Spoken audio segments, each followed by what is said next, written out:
ఇగో ఇది నేను సమాచార హక్కు చట్టంలో ఈ కోకాపేట్లో సర్వే నంబర్ 239, 240లో మైనింగ్ కోసం ఎవరికైనా భూములు కేటాయించారా అని నేనే అడిగాను.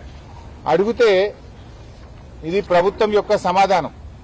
ఇందులో స్పష్టంగా చెప్పినారు, సర్వే నంబర్ 239, 240లో భాగ్యలక్ష్మి మైన్స్ అండ్ మినరల్స్ వారికి మేము 10 ఎకరాల భూమి కేటాయించామని చెప్పారు.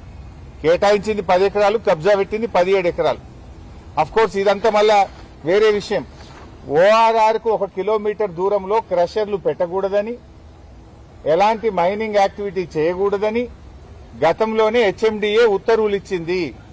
ఇది ఓఆర్ఆర్ కు కిలోమీటర్ లోపలే ఉన్నా నీ అల్లుడికి అప్పచెప్పినవు. ఇది నువ్వు ఈ భాగ్యలక్ష్మి మైన్స్ అండ్ మినరల్స్ వెనుక ఎవరున్నారు?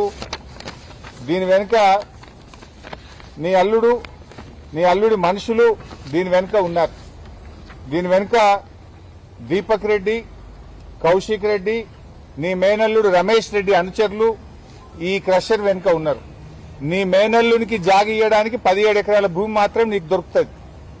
కానీ శారదాపీఠం ప్రజలకు ఇలా హిందూ ధర్మాన్ని ప్రచారం చేసేటువంటి శారదాపీఠం, భక్తులకు వేదికగా ఉన్న ఈ శారదాపీఠమే నీకు కనబడ్డదా కూల్చడానికి? వాటర్ వర్క్స్ కట్టడానికి నీ అల్లుడికి ఇచ్చిన క్రషర్ భూమి పనికిరాదా? నీ అల్లుడి అనుయాయులకు 17 ఎకరాల భూమి ఇస్తావు, క్రషర్లు పెడతావు. ఈ పక్కన బిల్డర్లందరూ నా అల్లుని దగ్గరనే కంకర కొనాలంటావు, నా అల్లుడి దగ్గర కొంటేనే మీకు అనుమతులు ఇస్తా అంటావు. అల్లుడికి ఇవ్వడానికి 17 ఎకరాలు దొరికింది, కానీ శారదాపీఠం 2 ఎకరాలు మాత్రం కూల్చడమేనా నీ పని? ఆడియచ్చు కదా 17 ఎకరాల్లో ఈ 2 ఎకరాలు ఎవరొద్దంటున్నారు? శారదాపీఠం 2 ఎకరాలే లాక్కోవాలనా? పీఠాన్ని కూల్చాలి, దేవాలయం కూల్చడమేనా నీ ధర్మం?